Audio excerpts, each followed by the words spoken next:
Qualifier name rules directories can not be nested. अच्छा हाँ, ये वाला पॉइंट, ये पॉइंट याद रखिएगा, क्योंकि बाकी चीजें जेनेरिक हैं, वो आप देख लेना।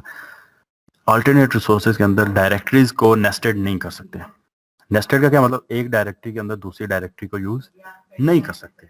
ये आपने ख्याल करना है, ये आपने जो है ना ब्लेंडर नहीं मारना, वरना आपको जो है ना एप्लीकेशन एग्जीक्यूट हो प्रॉपर्ली आपको आउटपुट नहीं देगी। पहली तो बात है compile error, compile time error दे देगी। अगर ना भी दिया तो आपकी देखेंगे वो उसको एक्सेस ही नहीं करेगा। तो अल्टरनेटिव रिसोर्सेज जितने भी हम देख रहे हैं, उसको डायरेक्टरी के अंदर डायरेक्टरी नहीं करना, सीधे डायरेक्टरी के अंदर सीधा डेटा डालना है। डिफॉल्ट में आप कर सकते हो। अच्छा, मल्टीपल ऊपर ही है कि मल्टीपल जो आप क्वालिफायर्स हैं आप उनको सिंगल सेट में भी बता सकते हैं। Tribal, English language, region USA, और उसका क्या कह रहे हो, स्कोप क्या, उसका ओरिएंटेशन क्या होनी चाहिए, लैंडस्केप होनी चाहिए। क्वालिफायर का एक ऑर्डर होना चाहिए, उसी ऑर्डर से उसको एक्सेस किया जाए।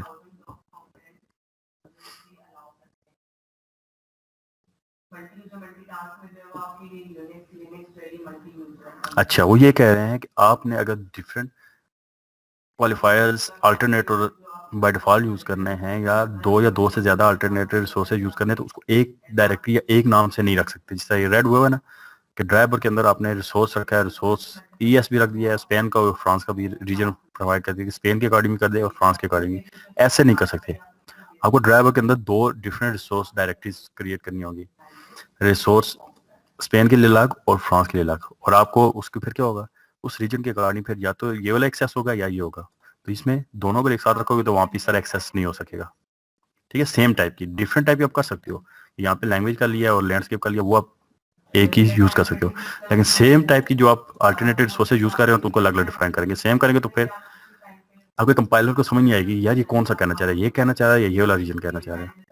उसको फिर अलग से करो, फिर उसके मुताबिक जो डिवाइस की कॉन्फ़िगरेशन होगी उसके मुताबिक या तो इसको पिक कर लेगा या इसको कर लेगा। डिवाइस की कंपैटिबिलिटी के लिए वो कह रहे हैं कि बेस्ट है कि आप लोग ऑलवेज प्रोवाइड करो default resources, then create alternate resources for specific device configuration using configuration qualifier. आप लोग सबसे पहले तो उसको डिफॉल्ट कॉन्फ़िगरेशन प्रोवाइड मस्ट करो, उसके बाद अगर आप देखते हो तो आप अल्टरनेट रिसोर्सेज प्रोवाइड करो। अगर आप सिर्फ अल्टरनेट रिसोर्सेज या अल्टरनेटिव रिसोर्सेज प्रोवाइड करोगे और डिफॉल्ट नहीं होगा, तो किसी हो सकता है फिर आपकी डिवाइस किसी ऐसे रीजन में या ऐसी लैंग्वेज को आप यूज करना चाहो जो उस रीजन में हो ही ना, तो फिर क्या करेगा वो, आपकी एप्लीकेशन काम ही नहीं करेगी। तो अगर आप प्रोवाइड करोगे डिफॉल्ट रिसोर्सेज पहले फिर अल्टरनेटिव रिसोर्सेज, तो क्या करेगी, अगर अल्टरनेटिव रिसोर्सेज वो कंपैटिबल नहीं हो रही उस डिवाइस के साथ, तो फिर क्या करेगा वो डिफॉल्ट रिसोर्सेज को एक्सेस कर लेगा। तो ये फायदा होता है। तो आपने ये प्रैक्टिस मस्ट करनी है कि आपने हमेशा पहले डिफॉल्ट रिसोर्सेज को प्रोवाइड करना है और उसके बाद आपने अल्टरनेटिव रिसोर्सेज देना है। रिसोर्स को एक्सेस कैसे किया जाता है, यहाँ तक तो समझ आ गई। ठीक है यार, हमने रख लिया, हमने इमेजेस के अंदर स्टोर कर लिए, लेआउट भी बना लिए, सब कुछ कर लिया। अब ऐप के अंदर इसको इंटीग्रेट कैसे करेंगे। एक्सेस करने के लिए मस्ट है कि one you provide a resource in your application you can apply a referencing bye it's resource ID. आपने जब भी कोई भी चीज बनानी होगी रिसोर्स के अंदर, आया कि वो आप लोग लेआउट बना रहे हो, कोई स्ट्रिंग कर रहे हो, कोई कलरिंग सील कर रहे हो, तो आपने उसके लिए मस्ट है कि आपने उसको एक आईडी देनी है। आईडी आप दोगे तो वो आईडी से एक्सेस होगा, और आईडी हमेशा यूनिक होती है। उस आईडी को जब हम कॉल करेंगे अपने फॉर एग्जांपल जावा के कोड के अंदर, तो हमें समझ आ जाएगी यार हम कौन से वाले रिसोर्स के अंदर कौन से व्यू या सब व्यू या कौन से हम विगेट्स या डिजिट की बात कर रहे हैं जिसको एक्सेस करना है। R sources are defined in your project R class which automatically generated. R class आपकी होती है बाय डिफॉल्ट बिल्ट इन, उस जनरेट हो जाती है जब भी आप रिसोर्स फोल्डर को एक्सेस करते हो। तो R क्लास के अंदर सारी आईडी जो होंगी हमारी वहाँ पे ऐड अप होती जाएंगी, ऑटोमेटिकली जनरेट होती जाएंगी। तो रिसोर्स R क्लास हमारी बेसिकली बिल्ट इन क्लास है जो कि रिप्रेजेंट करती है रिसोर्सेज को। रिसोर्सेज की क्लास को हमने R क्लास सब क्लास उसका रखा है। For each type of resource there is an R subtype. R की सब टाइप होगी, R रिसोर्स क्लास है उसकी सब टाइप। फॉर एग्जांपल ड्राइवेबल है तो ड्राइवेबल के लिए हमारी R डॉट ड्राइवेबल होगी, जिसका मतलब है कि हम सब क्लास ड्राइवेबल को कॉल कर रहे हैं, या उसकी child class resource parent class है, ड्राइवेबल उसकी चाइल्ड क्लास है। तो उस चाइल्ड क्लास के अंदर जितने भी अपने स्पेसिफिक लॉजिक हैं, जितने भी आपने इमेजेस रखे हैं, तो उनको वहाँ पे उनको उसके अगेंस्ट आईडी जनरेट करेगी जो आप लिखोगे, जो नाम रखोगे। And for each resource of that type, there is a static integer. For example, r.dribble.icon.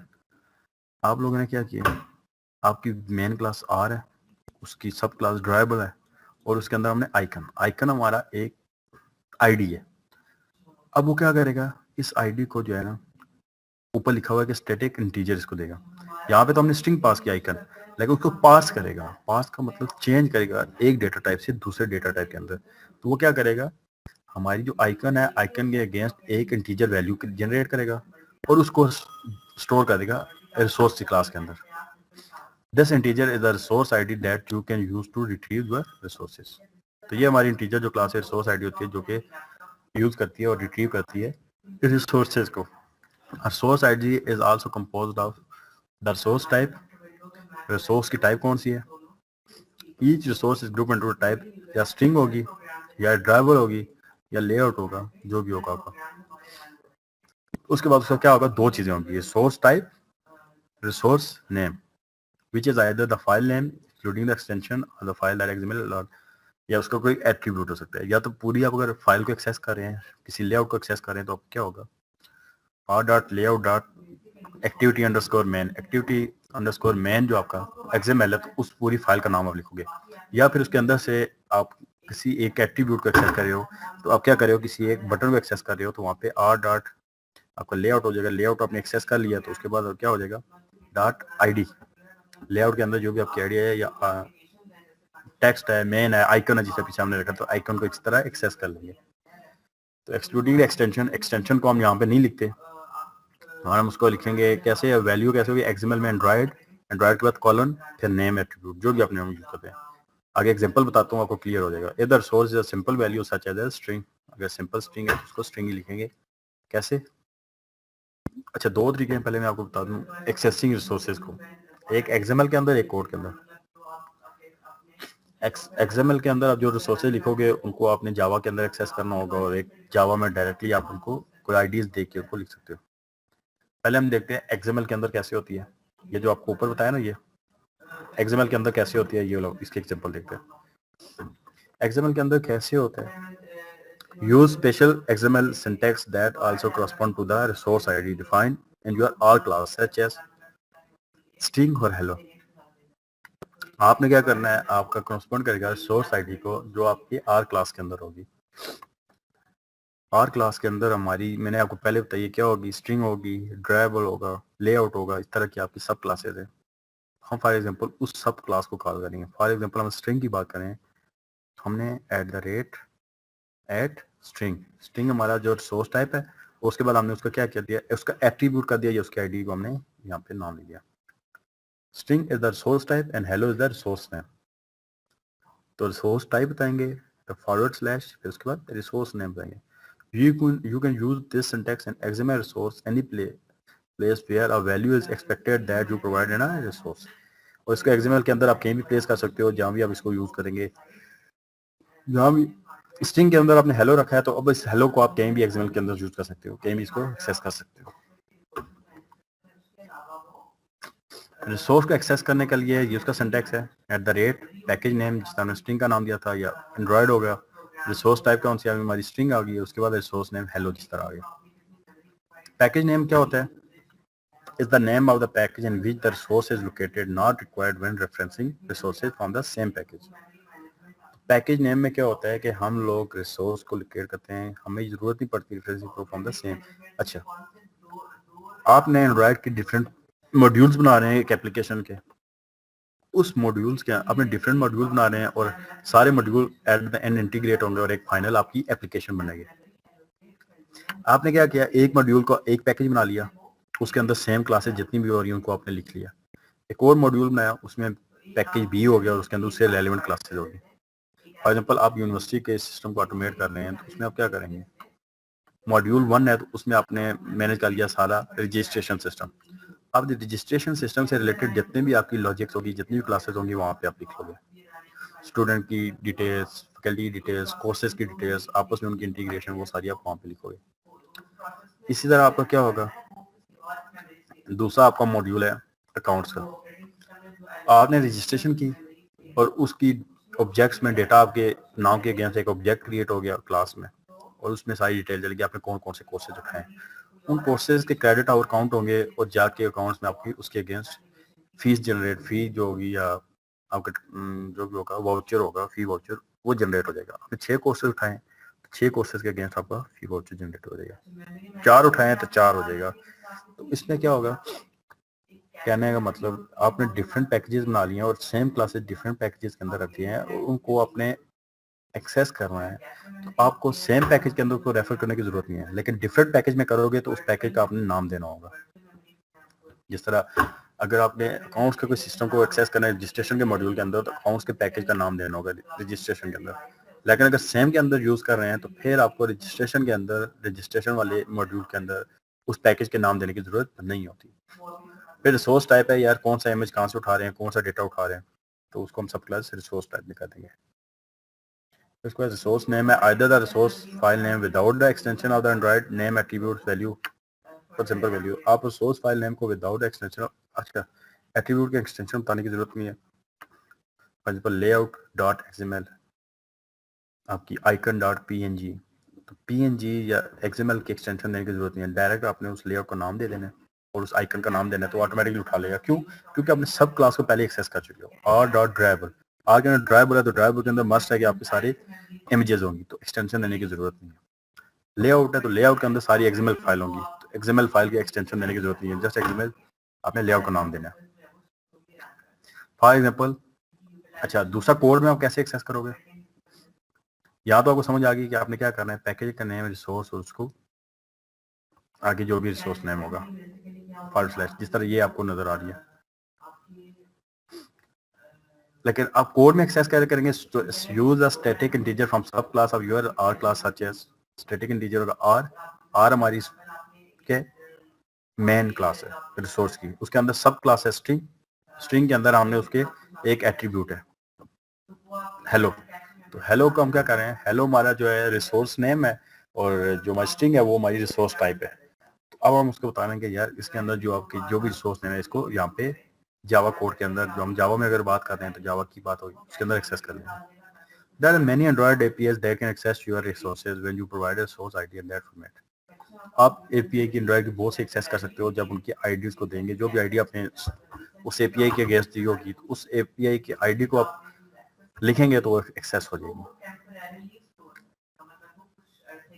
Code के अंदर आपका क्या एग्जांपल है, पैकेज नेम उसी तरह देने की जरूरत है या नहीं, डॉट आर, यहाँ पे आपका क्या आ रहा है आर, आपने आप देखा होगा तो जो हमने कॉलन लगाया था उसके बाद हमने दिया था एक्सएमएल के अंदर, एक्सएमएल के अंदर में रिसोर्स, क्योंकि एक्सएमएल ऑलरेडी खुद रिसोर्स का पार्ट है, तो सेम पैकेज है तो इसलिए आपने पैकेज का नाम देने की जरूरत नहीं होती।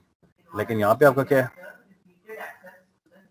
रेफरेंस सोर्स पैकेज नेम, उसके बाद आपने फोल्डर मेन रिसोर्स, रिसोर्स के अंदर सब फोल्डर, उसके अंदर फिर फाइल का नेम, इस तरह आएगा। पैकेज नेम है सेम पैकेज विच, उसी तरह उसकी जरूरत देने नहीं है, उसके बाद सब क्लास है और उसके बाद वही एट्रीब्यूट्स तरह एक्सेस होगा। अब हम इसकी एग्जांपल्स देखते हैं, ये कोड और एग्जांपल दूंगा, इनको आपने रन करना है, जितनी मैंने कहानियां सुनाई है ना उनको आप यहाँ पे हम एग्जांपल देते हैं, देखते हैं। सिंपल रिसोर्स टाइप्स, ये आपके पास कोड लिखा होता है। हम अगर स्ट्रिंग की बात करें तो स्ट्रिंग को हम कैसे लिखेंगे कोड के अंदर, तो कोड के अंदर लिखने का तरीका क्या है, रिसोर्स का नाम हमने फॉर एग्जांपल रिसोर्सेज है, स्ट्रिंग के ये 3 डिफरेंट फोल्डर्स का कोड बता रहा हूँ। ये आपने लिखना है स्ट्रिंग के अंदर, स्ट्रिंग का जो आपका फोल्डर होगा उसके अंदर हमने स्ट्रिंग नेम हेलो, हेलो नाम रखा है तो उसके अंदर स्टोर कर दिया हेलो। जब ये हेलो का हम स्ट्रिंग नेम को एक्सेस करेंगे तो हमारे पास हेलो आ जाएगा। जावा के कोड के अंदर हम करेंगे तो क्या करेंगे, क्लास ने उसका ऑब्जेक्ट, आपको पता है ना स्ट्रिंग एक क्लास है, वैसे आप लोग इसको डेटा टाइप करते हैं, तो हमने क्या किया इसका, और यहाँ पे अगर हम बात करेंगे तो ये आपका क्या होगा, रिसोर्स टाइप, कौन सी टाइप की है, स्ट्रिंग आपकी रिसोर्स टाइप है, उसके बाद रिसोर्स का नेम स्ट्रिंग, स्ट्रिंग है, और यहाँ पे हम गेट करेंगे, गेट स्ट्रिंग के, यार रिसोर्स की टाइप के स्ट्रिंग को गेट करो, और उसका हमने क्या बताया, रिसोर्स मेन क्लास कॉलन सब क्लास और उसके बाद रिसोर्स नेम, ये जिस तरह मैंने आपको बताया था। तो इसका सिंटैक्स ये होता है। अब हमारे क्या होगा, स्ट्रिंग के अंदर हमारे पास ये हेलो स्टोर हो गया, HELLO, ये वाला हेलो हमारा जो है ना स्ट्रिंग में असाइन हो गया। एक्सएमएल के अंदर हम कैसे देंगे, text view, Android layout weight कर दी, हाइड कर दी, उसके बाद हमने क्या दिया, जो भी हमारा पैकेज है कॉलन हमारे टेक्स्ट, हमने टेक्स्ट लिखना है, और उसके बाद हमने क्या किया, अगर हमारे सॉरी ये एंड्रॉइड है और यहाँ पे पैकेज का नाम देना है, अगर डिफरेंट पैकेज है नहीं तो हमने @, और उसके बाद हमने क्या किया, जो हमारे रिसोर्स टाइप है फॉरवर्ड स्लैश और उसके बाद रिसोर्स नेम, ये जो ऊपर आपको बताया था अभी, ये एक्सेसिंग इस तरह @ रिसोर्स टाइप, उसके बाद रिसोर्स फॉरवर्ड स्लैश, उसके बाद रिसोर्स नेम। तो ये आपके रनिंग कोड है, इनको आपने एग्जीक्यूट करना है डिफरेंट फोल्डर। इस तरह आप उसको यहाँ पे एक्सेस करोगे और लिखोगे। कलर है तो कलर का भी आप इसी तरह एक्सेस करोगे। रिसोर्स है, रिसोर्स का आप लोगों ने क्या कर दिया, गेट रिसोर्स, रिसोर्स की क्लास का आपने ऑब्जेक्ट बना लिया। अच्छा, यहाँ पे आप लोगों ने ऑब्जेक्ट नहीं बनाया तो हमने डायरेक्ट एक्सेस इस तरह भी कर सकते हो और इस तरह भी कर सकते हो। हमने इसका ऑब्जेक्ट बनाया RES, हमने एक वेरिएबल बना लिया इंटीजर टाइप का कलर और उसके अंदर हमने कलर स्टोर कर लेना है। कलर कौन सा, हमारे दो कलर है, हमने नेम, एक ओपेक अंडरस्कोर रेड है, एक हमारा ट्रांसलेशन रेड है। इसको हम कॉल करेंगे तो हमारे पास ये रेड आ जाएगा कोड, और इसको कॉल करेंगे तो ये कोड आ जाएगा। हमने गेट कलर किया, उसके बाद इसी तरह हमने R main class dot resource type और रिसोर्स टाइप, उसके बाद रिसोर्स नेम, ओपेक रेड किया तो हमारे पास ये कोड आ जाएगा। वो किस में स्टोर हो जाएगा, कलर के अंदर। और अगर हम कहें कि एक्सएमएल में कैसे एक्सेस होगा तो एक्सएमएल में कैसे करेंगे, उसका एट्रीब्यूट टेक्स्ट कलर @ कलर हमारी क्या हो गया रिसोर्स टाइप, और उसके बाद हमने डायरेक्ट रिसोर्स नेम दे दिया तो हमारे पास ये वाला कोड यहाँ पे एक्सेस हो जाएगा। दो डिफरेंट तरीके हैं, इस तरह भी आप कर सकते हो, इस तरह भी कर सकते हो।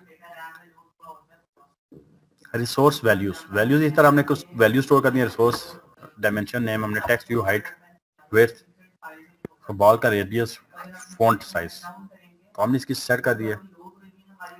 अब हम इसको कैसे एक्सेस करेंगे, for example values and different values हमने स्टोर कर ली हैं।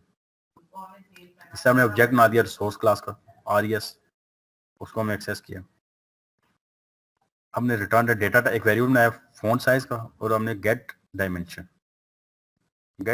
की है, ये बिल्ट इन आपका फंक्शन है, इसको कॉल किया और इसके अंदर हमने इसको रिसोर्स का पाथ प्रोवाइड कर दिया। और मेन क्लास डायमेंशन क्या नाम दिया था हमने, DIMEN डायमंड डॉट, उसके बाद हमने क्या किया फॉन्ट साइज, तो 16 SP हमारे पास यहाँ पे सेव हो जाएगा।